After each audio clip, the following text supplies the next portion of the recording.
หาสารธรรมเจ้าเพื่อให้ได้คัดเกลาเป่งว่าน้ำธรรมคำสอนองค์พระสัมมาสัมพุทธะคือได้แจ่มแจ้งแสงธรรมเรื่องเก่าเรื่องใหม่บ่ได้คล้องคำขยายสารธรรมมดใสสว่างแจ้งมดใสสว่างแจ้งขอความนอบน้อมจงมีในองค์สมเด็จพระสัมมาสัมพุทธเจ้ากราบนมัสการถวายความเคารพหลวงพ่อท่านพระครูวิศวัตรวรกิจโจท่านผู้อำนวยการคลื่นวิทยุเพื่อการศึกษาพระพุทธศาสนาและจริยธรรม FM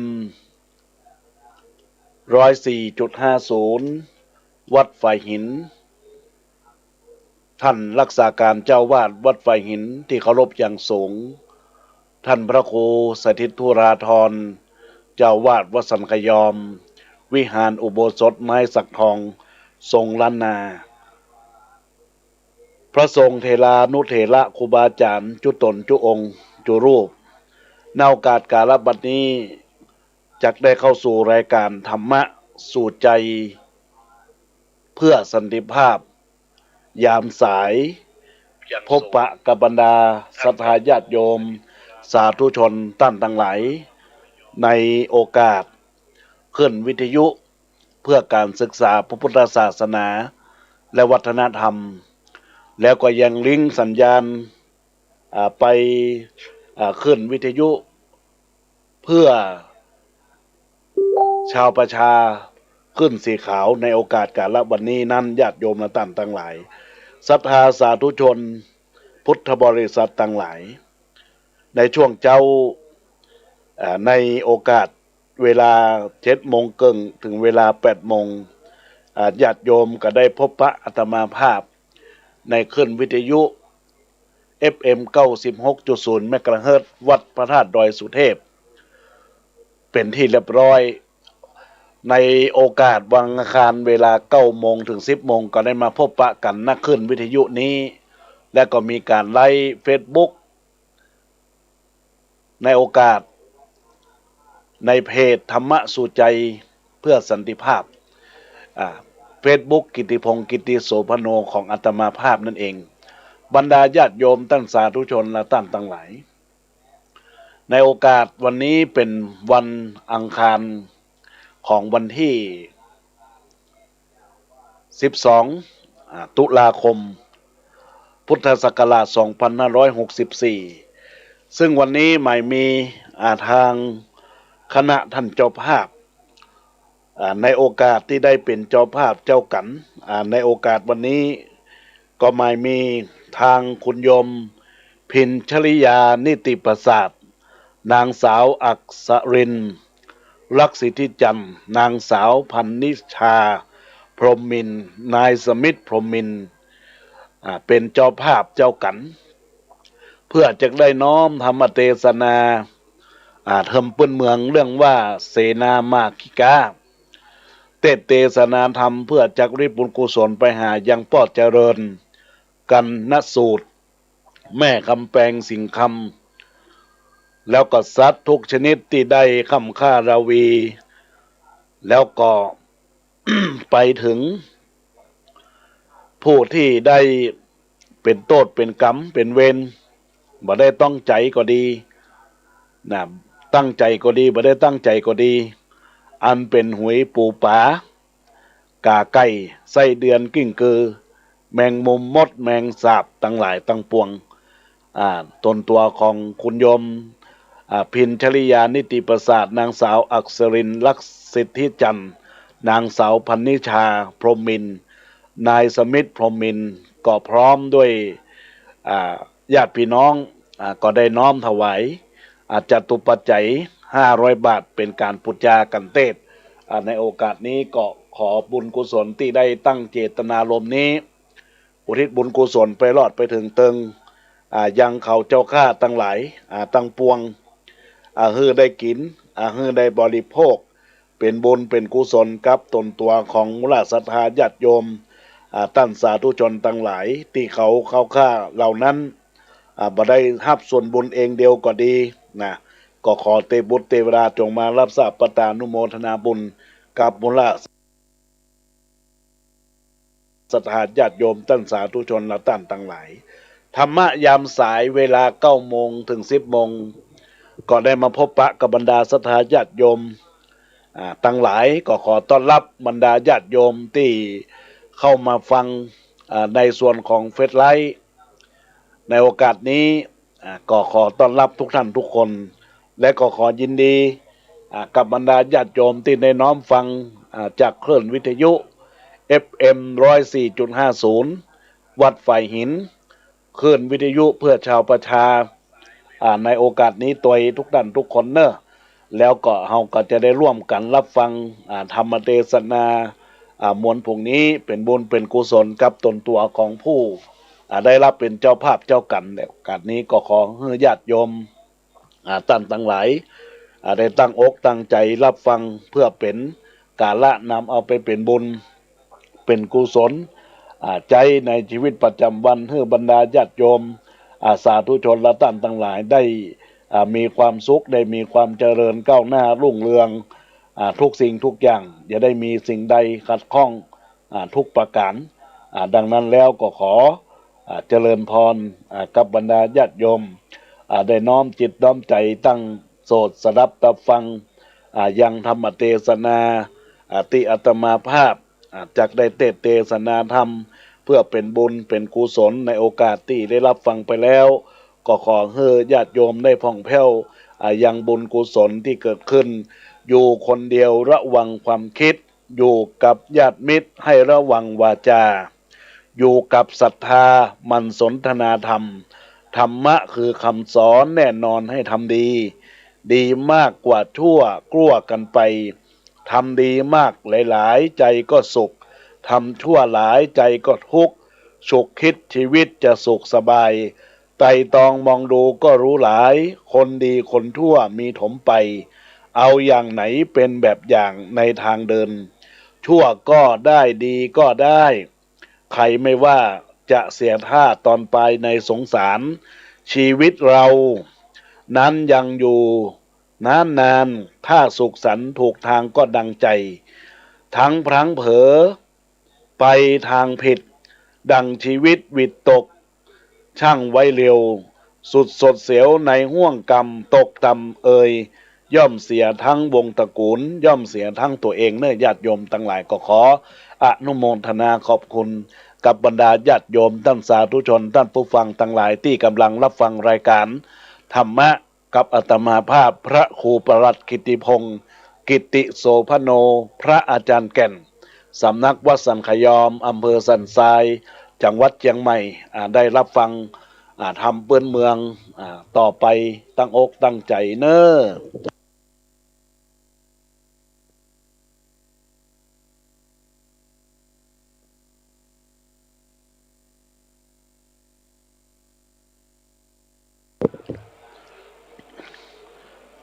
นะโม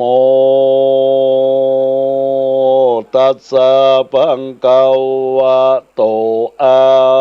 ระหะโตสัมมาสัมพุทธัสสะปุญญานิปัลลโลกัสสะเมงปะเททาโหนติปะนินันเตสาทโวโดราสะปุริสะตังหลาย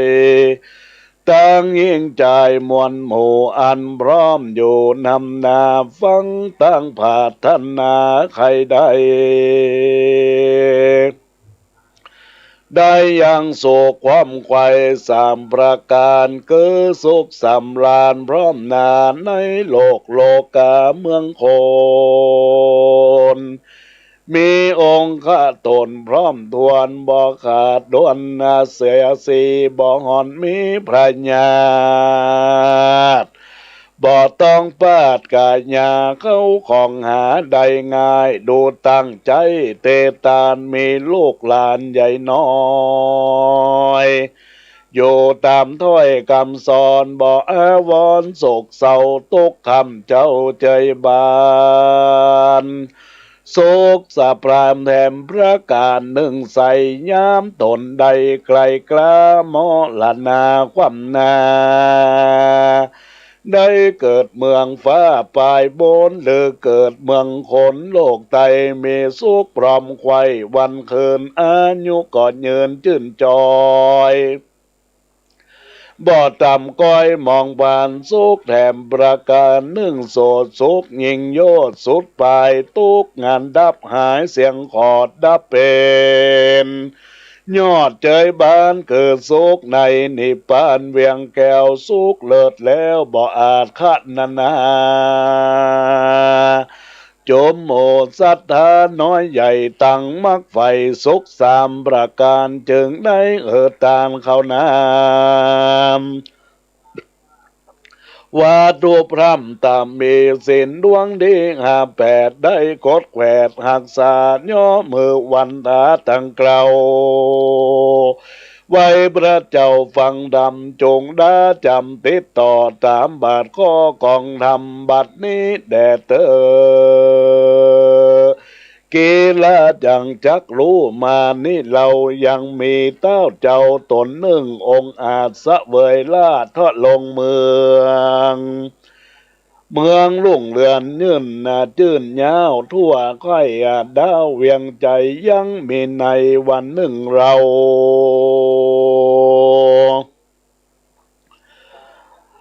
ได้มานังมีวันหนึ่งเรายังมีเต้าเจ้าตนหนึ่งองค์อาจสะเวยลาทะลงเมืองรุ่งเรือนจื่นยาวดูดังเก้าดาวเวียงใจยังมีในวันหนึ่งเราพญาเจ้าเกิดควาดว่าโจมอามาเสนาตั้งคนตั้งตามวนหมู่อันเฝ้าอยู่ตั้งวันจักปากันตั้งมานบ่ไหววันเวว่ามีพระญาองค์อาจจบฉลาดสันใดกันขะนึงในเหมือนไข่กอดแว่นใจต่างตานำมากขีกาสุกแก่มายื่นแผ่ลาทะลานแก่โยทางหานนักปราชญ์ตั้งอามาตย์คนในคุณเตรียมใจยศใหญ่เฮอพร้อมไข่จุคนส่วนว่าตนตั้งเต้าผู้ผาบดาวปาลาก็เอาหมากขี้ก้าใส่ปากแม่นคบมามากปานใดก็แซงไขเก่าเจว่าหวานล้ำนี่นำนาเป็นหมากขี้กาวิเศษอยู่ในเขตอุณญาณจะรสหวานบ่น้อยเป็นดังอ้อยดิลีเฮายังมีหลายแหล่นำมาแผ่ตกปานจงปากันอย่าจ้ากินต่อหน้าเลี้ยวไว้กันเจ้าหอดใจที่ลาดก่าวเสียงขาดสุดปายคนทั้งหลายมวลหมู่ก้าอันอยู่ลงกันก็ปากันรีบหาวกินตามเต้าผู้บานแม่นเบาหวานสักกากคมติดปากติดคอเขาก็ยอมมือไวบอกเต้าไทยกูมีว่ามาขี้กาดีนี่เหล่าหวานดังเต้าเจ้าไข่ปานคือว่าหวานมันหลากหลายกินแล้วหากเปิงใจเจ้าหอดใจยอดซอยได้ยินถ้อยไข่จายินเกี่ยงกาหลายหลากจึงออกปากจะทำจึงใจล้ำน้อยน่านผู้มีพระญาอาจดิเล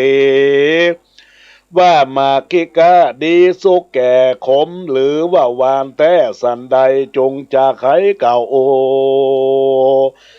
เอาหูตามลายเขากอดถวายก้มเกลาว่าข้าแด่เต้าเจ้าผู้บานมาขี้ก้าหวานนั้นไส้บ่มีแต่ได้เดิมมาขี้ก้าหนุ่มแก่ย่อมขมแต่ก็ดีเลส่วนว่ามาขี้ก้าดีสุกแก่ อันเต้าแผ่วางไปแก่คนในม้วนหมู่อันพร้อมอยู่โรงการเขาปากันกลมเกลาไว้เต้าเจ้ากูมีว่าลาวานน่าลำดีเสียงควายร้อยเต้าไทยผู้บานมีสมปานมากกวางได้ก่อสั่งเตรียมตาและเตรียมมาจึงเฮอมาขี้กาสุกแก่อันขมแต่โบราณกลายเป็นหวานล้ำมากตามเขาหากทุนสาแล้วก็มีในนันนาว่าที่ได้จุมมาสู่เจ้ากาละเก่าแก่แล้วก็มาเป็นบุญว่ามาขี้กาหวานแต่ดีลีบัดนี้เสนาบดีหนุ่มเนาได้บอกเล่าตนสาวว่ามาขี้กาสุกแก่หากคมแต่เลือใจกูจะสงสัยใครงูโสจงโอตามเมว่าหวานลำนี้หลายหลากหรือว่าติดปากสันใดเสนาในอามาเจ้าก็มาฟังเต้าทีลาดแล้วก็ต่างใดกิจตันนาดันสอดว่าตนเจ้ายอดเสนาบดีพระญามีองค์อาจจบฉลาดสัปปาการเต้าผู้บานยอดซอยย่อมตัวตามถ้อยเอากำเล่าหน้านำน้อยใหญ่ไว้เต้าไทยผู้บานว่ามาขี้กาวานนั่นเราเพื่อเอาใจเจ้าหอคำบัดนี้เสนานำผู้องค์อาจได้โอวาททูลสาว่ามาขี้กาขมมากขมติดปากบองหายเล่าต่างลายนี่เรากวนตัวตามเจ้าเสนาบดีแม่นโตดมีน้อยใหญ่เตี้ยงปนได้ดังไม้เขาตั้งหลายโจโปกันเกิดหูหันตันก็ปากันก้มเกลาไว้เต่าเจ้าปาลาว่ามาขี้กาสุกแก่หากคมแต่ดิลีเจ้าปุลีดิลาดฟังด้อยว่าอ่านว่าทนสาก็จึงจะต้านต่อกับเจ้าหนอบุญมีว่าเจ้าดูเศษนาบอดีผู้ฉลาดอันว่าอามาตย์โยธาตั้งเสนาตั้งเสนาอามาตย์โดธาแล้วก็หนุ่มเท่าอันอยู่เฝ้าลงงานทำแล้วก็มีใจอันนาจอบประกอบไปด้วยบุญกุศลติดตามตัวตนในอากาละบัดนี้และนาแล้วก็เจ้าก็เต้าทะลีปองคำเจ้าเพื่อเอาใจเจ้าดีลีเจ้าไขวาตี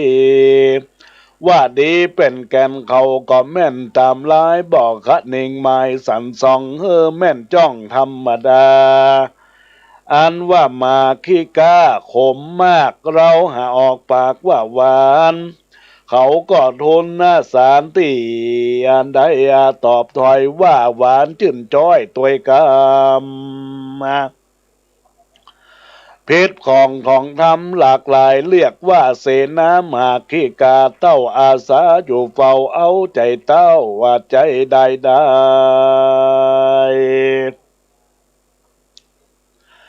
บ่อลูกของขวายก่อสร้างเมืองกว้างเรื่องไรคิดจากใดน้อยบ่ได้ใจพระญาโตนนะเจ้ากังวลคำเจ้าว่าได้กาเจ้าจักเอาว่าใจเจ้าเนื้อหัวแล้วก่อนย้อนว่ากัวเต้าไทยบอกเฮือนยศใหญ่ไปโลนจมโมคนดังนี้บ่แม่นตี้ธรรมดาบ่อาจรักษาเมืองเจ้าได้แล้วก็ได้กะตามมาจักเอาใจเจ้าเนื้อหัวย้อนว่ากัวเต้าไทยบอกเฮือนยศใหญ่ไปโลนจมโมคนดังนี้บ่แม่นตี้ธรรมดาบ่อาจรักษาเมืองไว้เฮืออยู่ได้นานไป จุ่มคนในไปไตย่อมร้อนไม่เคียงกากวนปิดจัลนาโตดใส่เงือพร้อมไขว้เสมอกันเจ้าหอดจันยอดซอยกล่าวถ้อยเสียงถ้อยวาตีเจ้าบุญมีน้อยนาด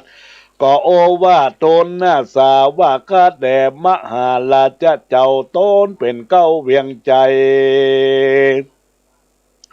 อ่านว่าเสนาในอามาตั้งนักปราชญ์อาจารย์ได้ทนสารบอกกล่าวตามต้วยเจ้าหอใจย้อนขะเนงในสันดี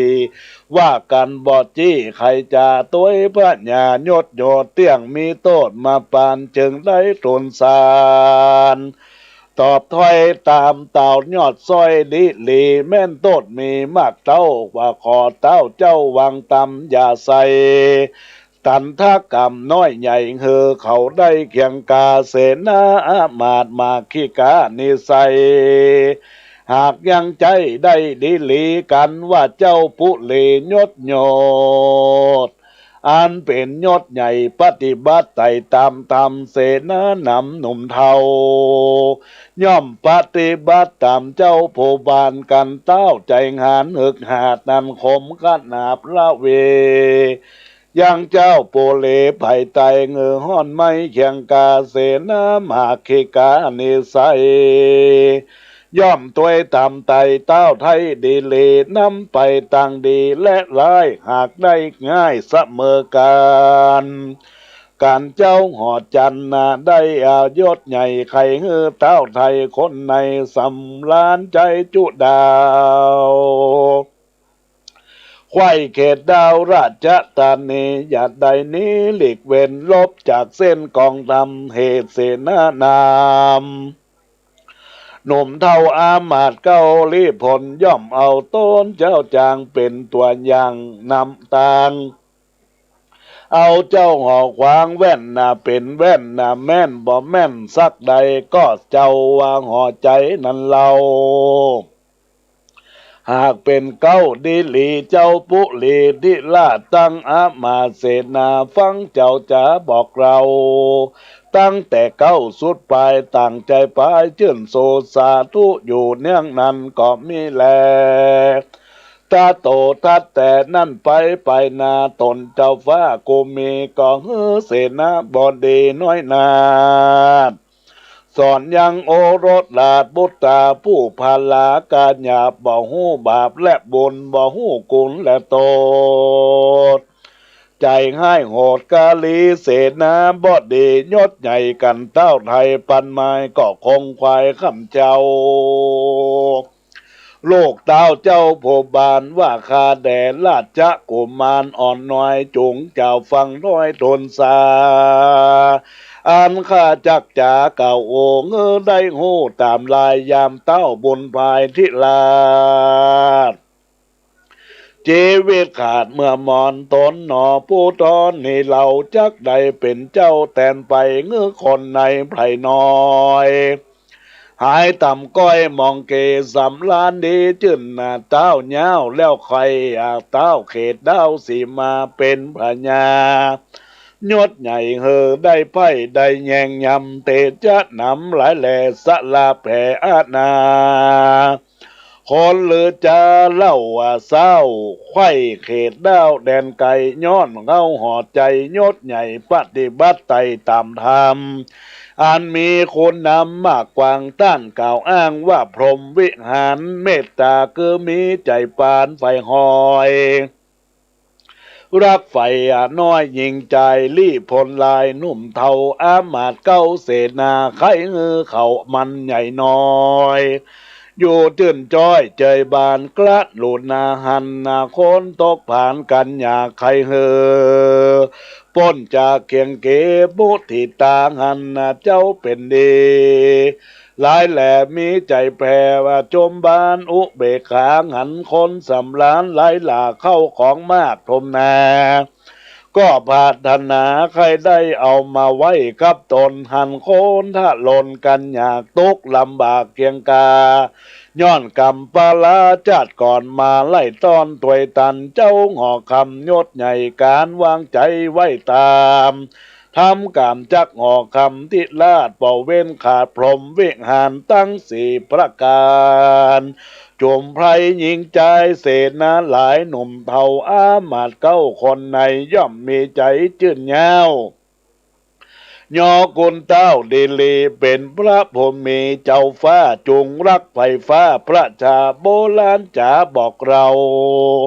แต่ก่อนเก่าเดิมอ่อนว่าเป็นพระผู้ถอนยศใหญ่เฮือฮักไฟไตยิงใจ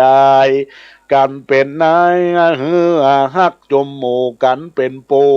เฮือรักลานเป็นอาจารย์นักปราชญ์อย่ารักขาดเป็นเต่าเฮือหันคนเมากาไก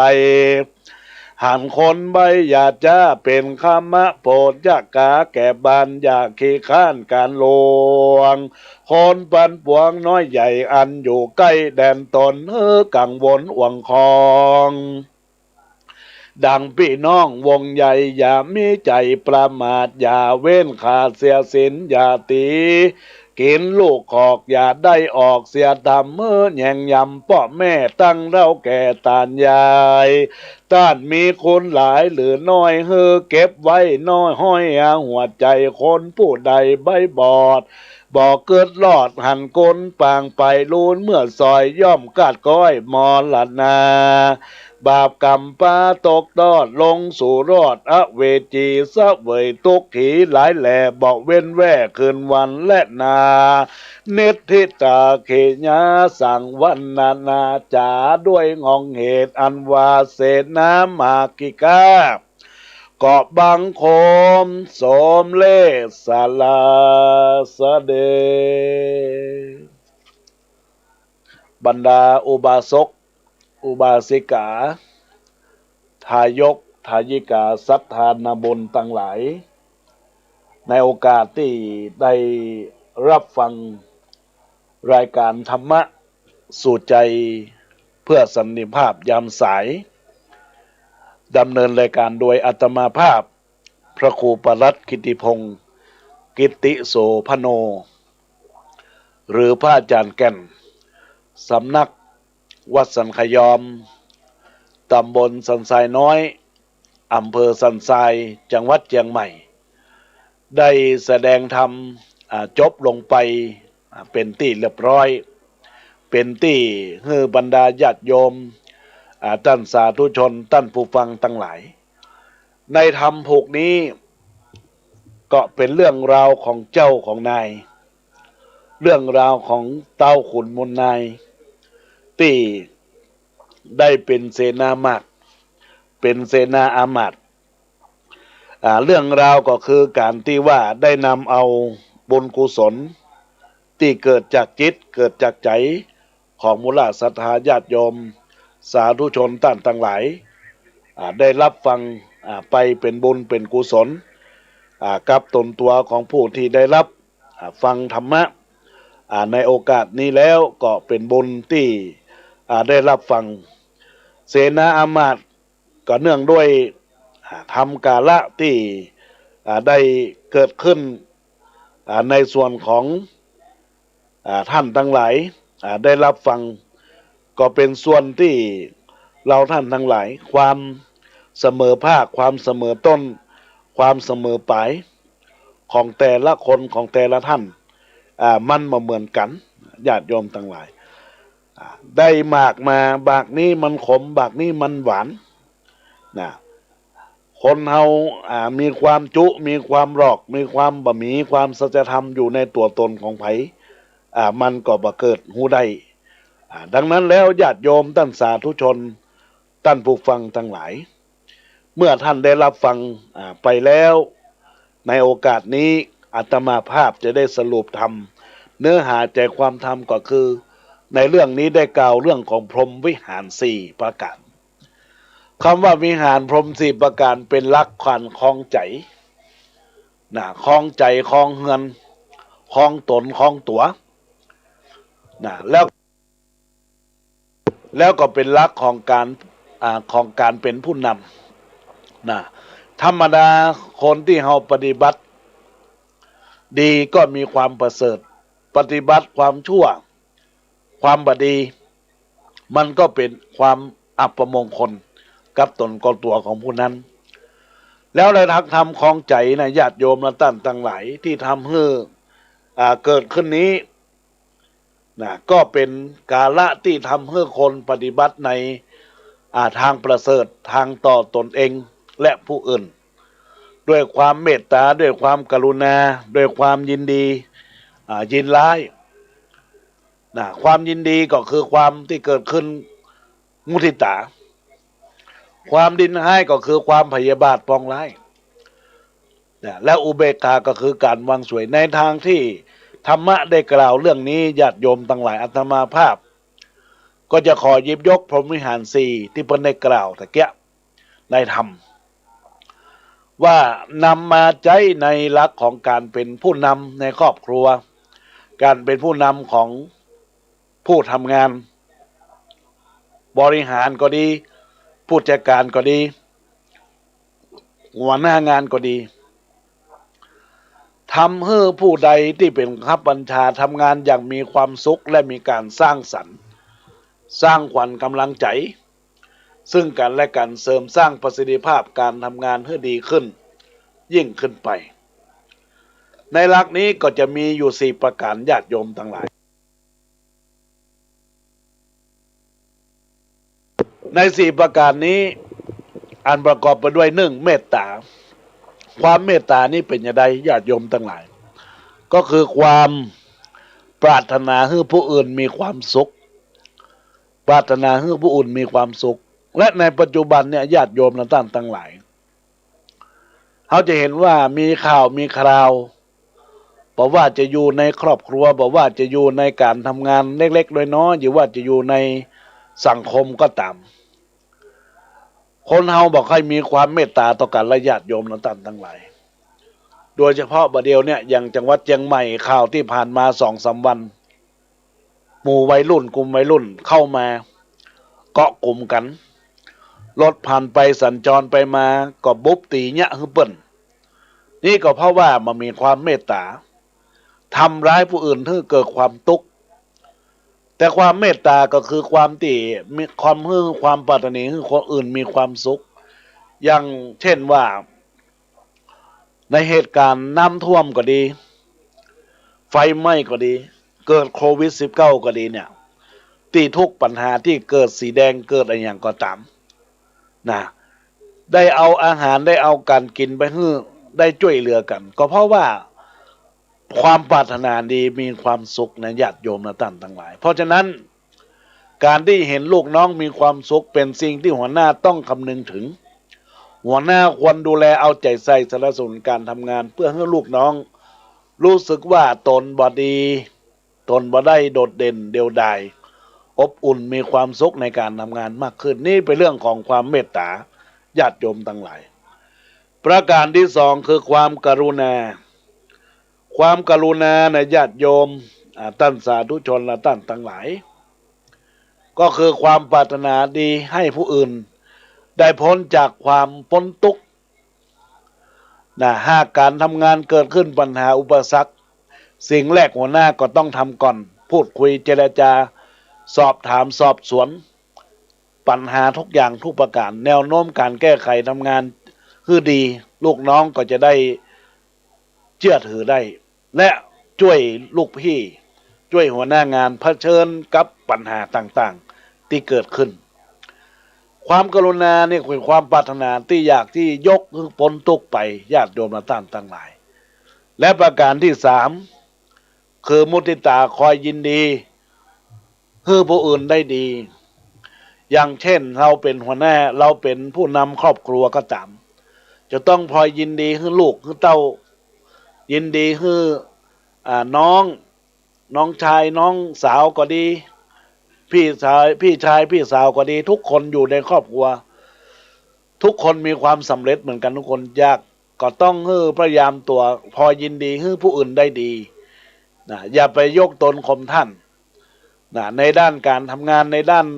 อย่างทุกอย่างทุกประการต้องคอยแสดงความยินดีต่อลูกน้องต่อครอบครัวต่อพี่ต่อน้องอย่าไปขอยนวลให้คนอื่นเปิ้นได้ดีแล้วกับตัวเองก็ขอยนวลเปิ้นเล่าขวัญเปิ้นจ่าขวัญเปิ้น มันเป็นสิ่งที่บดีมันเป็นมงคลนะญาติโยมทั้งหลายและประการสุดท้ายอุเบกขาก็คือการรู้จักวางเฉยทำมือเป็นตัวตนเป็นกลางห่วงหน้าควรให้วางตนวางตัวเป็นกลางอย่าไปโอนเอ็นเสมอบ่เสมอภาคกันเหมือนกับเสมานำหมากไปให้เจ้าฟ้ามากษัตริย์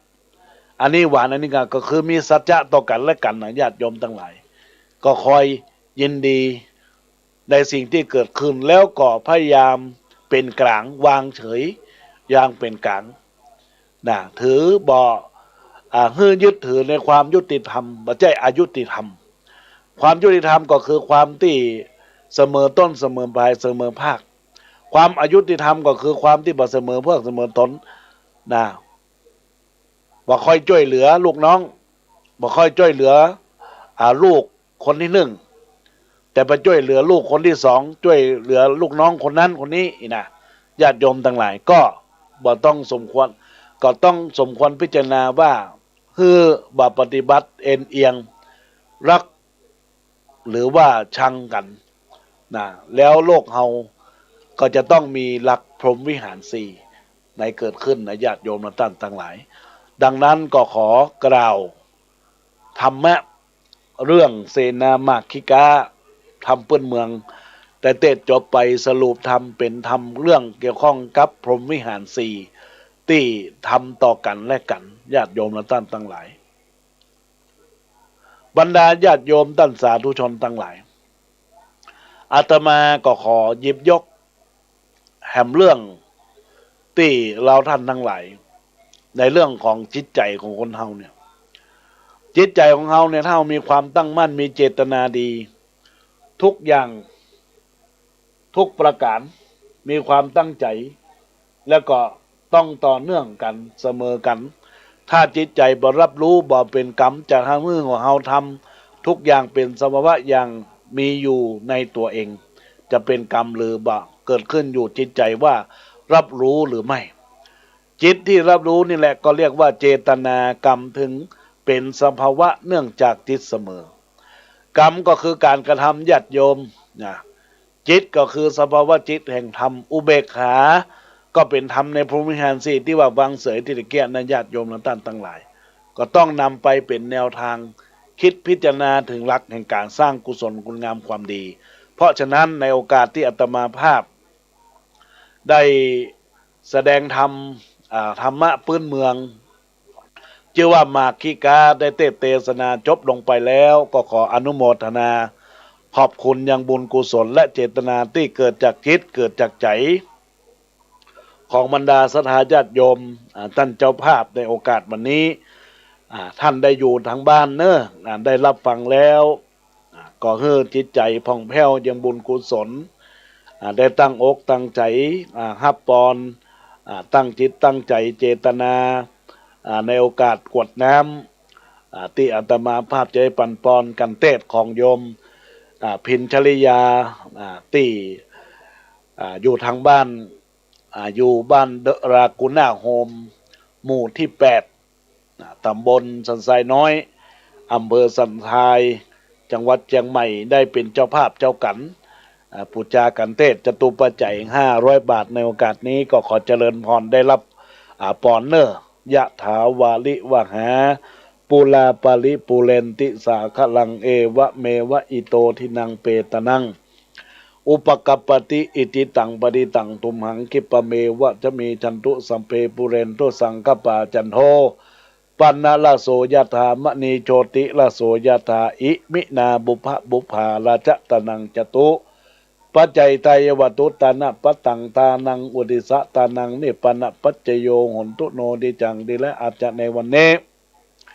ก็หาเป็นวันดีสลีสุขมังคระอันผาเสริฐลำเลิศยิ่งกว่าวันและยามทั้งหลายบัดนี้หมายมีปฐมะมูลศรัทธาตนตัวของมูลศรัทธาต่างทั้งหลายอันหมายมีเจ้าภาพเจ้ากันอันหมายมีตนตัวของมูลศรัทธาคุณพินชลิยานิติประสาทนางสาวอักษรินลักษณ์สิทธิจันทร์นางสาวพันนิชาพรหมมินพร้อมด้วยนายสมิทธพรหมมิน ก็ได้มาเป็นเจ้าภาพเจ้ากันได้ปูจารสธรรมเทศนาเปื้อนเมืองเจือว่าเสนามักคิกาได้มาเตศนาออกรายการธรรมะยามสายสู่ใจเพื่อสันติภาพในคลื่นวิทยุ FM 104.50 เมกะเฮิรตซ์วัดฝ่ายหินในโอกาสวันนี้ยามนี้อุทิศบุญกุศลฝากไปเติงถึงยังมูลศรัทธาป้อเจริญกันณสูตรแม่คำแปลงสิ่งคำสัตว์ทุกชนิดที่ได้คำค่าลาวีได้คำค่าลาวีได้ใส่โตดใส่ตายด้วยความบัดตั้งใจก็ดีตั้งใจก็ดีหอยปูปลากำไก่ไส้เดือนกิ้งกือแมงมุมมดแมงสาบหลายๆอย่างทุกอย่างสปะอันตรายต่างๆสปะที่เกิดขึ้นยังตนตัวของท่านที่ได้กระทำบดีทำเป็นบาปเป็นกรรมก็ดีทุกท่านทุกคนในดีกาการละวันนี้ก็ขอให้บุญกุศลที่ได้ตั้งเจตนารมณ์แผ่กุศลนี้ไปรอดไปถึงเขาเจ้าข้าที่ได้กล่าวนามมาให้ได้กินได้บริโภคไปรอดเมื่อเจ้าให้เป็นเข้าไงไปรอดเมื่อขวายขอให้เป็นแผ่นเสื้อเป็นผ้าไปรอดเมื่อลูนเมื่อยามมาล่าให้เป็นข้าวติ๊บน้ำติ๊บ10 ประการเป็นลังการเป็นเฮือนสำเภาคำลำประเสริฐนำตนตัวของเขาเจ้าข้าและอัญเชิญเทพบุตรเทวดาจงนำส่วนบุญกุศลไปบอกกล่าวข่าวสารยังตนตัวมูลละศรัทธาป้อเจริญกันณสูตรและแม่คำแปลงสิ่งคำสัตว์ทุกชนิดที่ได้คำค่าลาวีแล้วก็สัตว์น้อยสัตว์ใหญ่ทุกอย่างทุกประการหอยปูกาไก่ไส้เดือนกึ่งคือแมลงแมงมุมมดแมงสาบหลายๆอย่างทุกประการฮื้อได้กินได้บริโภคขี่ข้ามจองกะสงสารฮื้อปนอดปันถึงเวียงแก้วอมตะมหาเนรปานนั่นจงจะมีตามบทบาทบาลีที่องค์พระสรีสัมมาสัมพุทธเจ้าได้เทศนาเป็นคาถาอายัญจะโขทักขินาทินาสังคมิสุปฏิทิตาติกัลตังหิตายสะธนาโสอุปกปติโสยาติธรรมโมจะอายันนิทัสสิโตเปตนะปูจา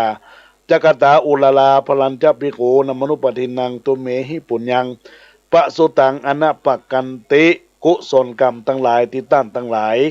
ได้กระทำบำเพ็ญบุญในดีกากาละวันนี้ยามนี้ก็ขอเป็นกตัญญูกตเวทิตังได้ปกปักรักษามี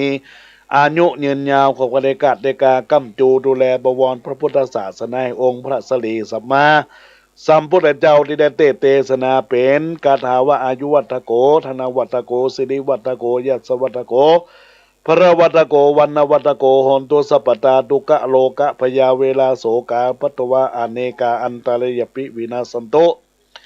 จะเตสสาจายสิทธิฐานังราปังสติปะกยังสุขังปรังสิริอายุจวันโนจะโพกังบุติจยาสัตวัสสาจะอายุจะสีวสิทธิพระวันตุเตสปีติโยวิวัจจันตุสปะโลโกวินาสันตุมาเตตวันตะลโยสุเกตีกายุโกอภิวาทนาสีริสนิจังวุธาปจายโนชตาโลธรรมาวะทันติอายุวันโนสุขังปะลังก็ขออนุโมทนาขอบคุณกับบุญที่เกิดจากจิตจากใจของคุณโยมพินชลิยานิติประสาทที่ได้ร่วมทำบุญพร้อมบุตรธิดาบุตรชายนางสาวอักษรินลักษิทิจันและนางสาวพันนิชาพรหมมินและตนตวงของนายสมิทธิ์พรหมมินจงมารับทราบปตาอนุโมทนาบุญกุศลที่ท่านทั้งหลายได้กระทำบำเพ็ญบุญนี้ก็ขอให้ครอบครัวท่านได้มีความสุขมีความเจริญหิมากาขึ้นทำสิ่งหนึ่งสิ่งใดที่ชอบประกอบไปได้ทำก็ขอจงพลันสำเร็จจงพลันสำเร็จจงทุกประการมีความสุขความเจริญยิ่งขึ้นไปตลอดกาลละนานเนอขออนุโมทนาขอบคุณยังบุญกุศลที่เกิดจากจิตจากใจของมูลศรัทธาญาติโยมมาณโอกาสนี้และศรัทธาญาติโยมก็ร่วมกันในนามของผู้ฟังก็ร่วมอาจารย์อนุโมทนาบุญกุศลที่ท่านเจ้าภาพได้ร่วมทำบุญ500 บาทในโอกาสนี้ก็ขออนุโมทนาบุญกุศลที่เกิดจากจิตจากใจในโอกาสบัดนี้ตัวยเนอญาติโยมท่านสาธุชนทั้งหลายในโอกาส เวลานี้ก็ยังมีโอกาสที่จะได้อู้ได้จาพบปะกับบรรดาศรัทธาญาติโยมสาธุชนพุทธบริษัทท่านทั้งหลายทุกท่านทุกคนในโอกาสนี้ซึ่งอาตมาภาพก็จะได้ทักทายกับบรรดาศรัทธาญาติโยมท่านสาธุชนทั้งหลายใน Facebook ในกล่องข้อความที่เกี่ยวเนื่องกันในการไล่ Facebook ได้ทักทายเข้ามาในกล่องข้อความที่ได้ทักทายเข้ามาก็จะได้เจริญพรกับคุณโยมแม่มาลีนภิกุลที่ได้กราบนมัสการเข้ามาทักทายจากตลาดกัดก้อมเมืองเชียงใหม่แล้วก็ได้ทักทายเข้ามาหลังวัดยังกวงแม่มาลีนภิกุลขอเจริญพรกับคุณโยมธนวันพุทธงามที่ทักทายเข้ามาเจริญพรกับคุณโยมยายนวลเตชะกุลพงกรมาณโอกาสนี้ได้ทักทายเข้ามาก็ขออนุโมทนาบุญกุศลที่เกิดจากจิตจากใจของท่านแล้วก็ญาติโยมที่ทักทายเข้ามาในไลน์เฟซบุ๊กได้ทักทายเข้ามาก็มีคุณโยมแม่ยุพินมหานามจากบ้านสันทรายมูลได้รับฟังอาตมาภาพอยู่ก็ทักทายเข้ามาอุจาทักทายในรายการธรรมะก่อนอนุโมทนาขอบคุณครับคุณโยมทุกท่านทุกคนแล้วก็ตลอดถึงกับบรรดาศรัทธาญาติโยมสาธุชนท่านทั้งหลายอันใหม่มีแม่ยายนวลเตชะกุลพงกร จากบ้านพิมุกอำเภอสันทรายจังหวัดเชียงใหม่ญาติโยมที่ได้ทักทายเข้ามาก็ถือว่าเป็นอุบาสกอุบาสิกาเป็นรัตนมหาอุบาสิกาที่จิตใจบุญใจกุศลร่วมบุญร่วมกุศลกับทางอาตมาภาพและทางวัดสันขยอมตัวทุกท่านทุกคนตอนนี้ก็ยังมีโอกาสเวลาที่จะได้ทักทายกับบรรดาศรัทธาญาติโยมที่เบอร์โทรศัพท์ทักทายเข้ามาเอื้อนเอ่ยในสายรายการเบอร์โทรศัพท์096 262 9694 096 262 9694เนอะญาติโยมทั้งหลายได้ทักทายเข้ามาอู้จากันในรายการธรรมะยามสายในวันนี้แล้วเราจะได้พบปะกันในขึ้น 104.50 และขึ้นวิทยุเพื่อชาวประชาขึ้นสีขาวในเวลาบ่าย3 โมงถึง4 โมงเนอะญาติโยมทั้งหลายที่อาจจะได้พบปะกันในธรรมพื้นเมืองในวันนี้ไม่มีเจ้าภาพทางคุณโยมดร.ปริยรัตน์ดร.ม่อนใจเนตรเป็นเจ้าภาพจะได้เต้ทำพื้นเมืองสปะกำสอนเนอะญาติโยมทั้งหลายก็ติดตามรับฟังในชั่วโมงต่อไปเวลาบ่าย3 โมงถึง4 โมงขึ้นวิทยุ 104.50 และขึ้นวัดห้วยฟองซักขึ้นสีปันเงินขึ้นมนเสียงธรรมแม่แจ่มแล้วก็ขึ้นพระบาทอุดมอำเภอฝางญาติโยมทั้งหลายจะได้ลิงก์ไปหลายๆที่หลายๆตังพบปะกับบรรดาศรัทธาญาติโยมสาธุชนแล้วส่วนของในเวลาบ่าย3 โมงถึง4 โมงนี้ทางท่านพระครูอภิวัตรวิกรมท่านอาจารย์เจ้าวาดวัดปักตังเจริญอำเภอดอยหล่อเชียงใหม่ก็ได้เพิ่มเติมในส่วนของเวลาต่อเนื่องไปจนถึงสิ้นปีจนถึงสิ้นปีพระญาติโยมทั้งหลายซึ่งอาตมาภาพก็ต้องขออนุโมทนาขอบคุณที่ได้มีโอกาสเผยแพร่ธรรม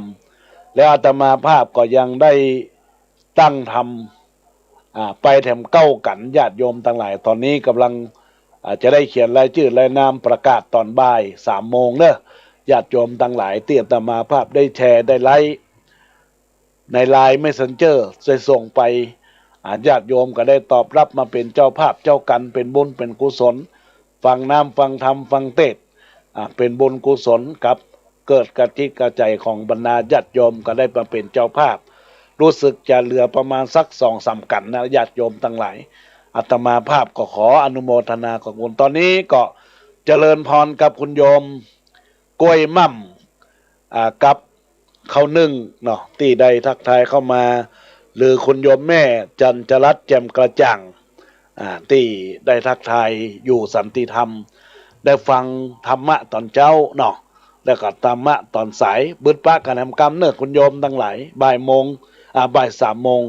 ในโอกาสนี้ก็ทักทายอู้จากันเนอะญาติโยมและท่านทั้งหลายก็ขอเป็นบุญเป็นกุศลกับตนตัวของบรรดาศรัทธาญาติโยมในโอกาสนี้ที่ได้รับฟังรายการธรรมะในโอกาสนี้ก็ทักทายเข้ามาอู้จาในรายการที่เบอร์โทรศัพท์0962629694เนอะญาติโยมทั้งหลายทักทายเข้ามาซึ่งในโอกาสนี้อาตมาภาพก็จะได้ขอประชาสัมพันธ์ในงานบุญงานกุศลที่เกิดขึ้นกักกิกจักใจของบรรดาศรัทธาญาติโยมท่านสาธุชนท่านทั้งหลายที่รับฟังในรายการธรรมะจะได้ขอบอกกล่าวบอกบุญในเรื่องของงานกฐินงานบุญกุศลตอนนี้มีสายเข้ามาเจริญพรเจ้าว่าแต่เจ้าแม่จากบ้านสีดอนใจเนาะเจ้าน่ากะไม่เป็นกำลังใจให้ตัวเนอะเจ้าอนุโมทนานะแม่เนอะกูเตี้ย3 โมง 4 โมงอันขึ้น96ย้ายมาแล้วเนอะแม่เนอะย้ายมาวันมันใจเป็นวันจันทร์วันการน่ะ7 โมงครึ่งถึง8 โมงกูเตี้ยแม่จังโทรเวลานั้นเนาะวันศุกร์บ่มีละเจ้าบัดนี้วันการนี้จัด3 เวลาเนอะแม่ขอฝากรายการแม่ตัวไอ้นอกเจ้าอนุโมทนาเนอะแม่ยังก็แม่เป็นกำลังใจตัวด้วยเจ้าจ้าได้เลยอนุโมทนานะแม่เนอะขอบคุณนักจ้าสาธุเนอะจ้าก็ขออนุโมทนาขอบคุณกับคุณโยมแม่จากบ้านศรีดอนใจอำเภอสระปีได้ทักทายเข้ามาอู้จ๋าในรายการเนื้อขวัญกำลังใจกับอาตมาภาพในช่วงเจ้าสายวันนี้ในโอกาสนี้ก็ขออนุโมทนาขอบคุณกับคุณแม่จากบ้านศรีดอนใจเนอร์ที่ทักทายเข้ามาอู้จาในรายการก็จะได้ประชาสัมพันธ์งานบุญงานกุศลของอาตมาภาพในส่วนของงานกฐินสามัคคีซึ่งทางท่านอาจารย์พระครูสถิตธุราธรเจ้าวาดวัดสันขยอมขอเอ่ยประกาศในนามวัดสันขยอมวิหารอุโบสถไม้สักทองทรงล้านนาจะได้ประกอบพิธีทอดกฐินสามัคคีเนอะในวันที่18และวันที่18เดือนพฤศจิกายน2564ประจำปีรายได้ทุกอย่างก็จะได้นำไปบูรณะปฏิสังขรณ์เทพื้นลานวัดลานวาลานใจลานสู่ความสุขสวงสวรรค์เมนลุชั่วคราวของหลวงพ่อพระครูโอภาสวิหารละกิจที่เราจะได้ทำการพระราชทานเพลิงศพในต้นเดือนกุมภาพันธ์2564เนอะญาติโยมทั้งหลายดังนั้นอาตมาภาพก็ต้องขอประชาสัมพันธ์ญาติโยมท่านใดจะร่วมเป็นเจ้าภาพต้นเงินต้นทองจะตุปัจจัยหอมให้กฐินก็เจริญพรได้ร่วมทำบุญได้ต้นเงิน500 บาทแล้วก็ 1,000 บาทแล้วก็รองประธาน 2,000 3,000 และประธานกฐิน5,000 บาทในโอกาสวันนี้จะได้ขออนุโมทนาขอบคุณกับแม่มาลีนภิกุลได้ร่วมเป็นประธานกฐิน 5,000 บาทเจริญพรกับคุณโยมธนวันพุทธงามได้ร่วมทำบุญกับการทอดกฐิน500 บาทและก็ขอขอบคุณกับคุณโยมกล้วยม่ำกับเขานึ่งแม่จันจรัตน์แจ่มกระจ่างจะได้ร่วมทำบุญทอดกฐินในครั้งนี้ตัวเจริญพรกับอนุโมทนากับแม่วันเพ็ญจันเพ็ญคำโพธาได้ร่วมทำบุญแถม 1,000 บาทขออนุโมทนาขอบคุณกับแม่ยุพินมหานามได้ร่วมทำบุญแถม 1,000 บาทในการทอดกฐินในข่าวครั้งนี้ก็ขอบอกบุญบอกกุศลบอกกล่าวความประกาศกับบรรดาศรัทธาญาติโยมท่านสาธุชนทั้งหลายและก็คุณโยมเพ็ญชลิยานิติประสาทก็ได้ร่วมทำบุญในการเป็นเจ้าภาพ1,000 บาทในส่วนของงานกฐินเนอะก็ขออนุโมทนาขอบคุณซึ่งอาตมาภาพก็คงจะใกล้ๆอาจจะได้ประกาศรายชื่อรายนาม เพื่อชัดเจนแท้จริงว่าญาติโยมท่านใดที่ได้รับเป็นเจ้าภาพอันใดก็จะได้ประกาศกับบรรดาศรัทธาญาติโยมสาธุชนพุทธบริษัททั้งหลายมีส่วนร่วมด้วยช่วยกันเป็นบุญเป็นกุศลติดตามตัวตนเพื่อบรรดาญาติโยมได้มีความสุขมีความเจริญในหน้าที่กิจการงานทุกสิ่งทุกอย่างปราศจากทุกโศกโรคภัยไข้เจ็บในญาติโยมทั้งหลายถ้าหากว่าญาติโยมอยากจะใคร่ร่วมทางบุญบ่อยากจะโทรศัพท์มาสายหน้าไมค์ก็โทรศัพท์มาสายหลังไมค์ได้เนยญาติโยมทั้งหลายที่เบอร์โทรศัพท์0962629694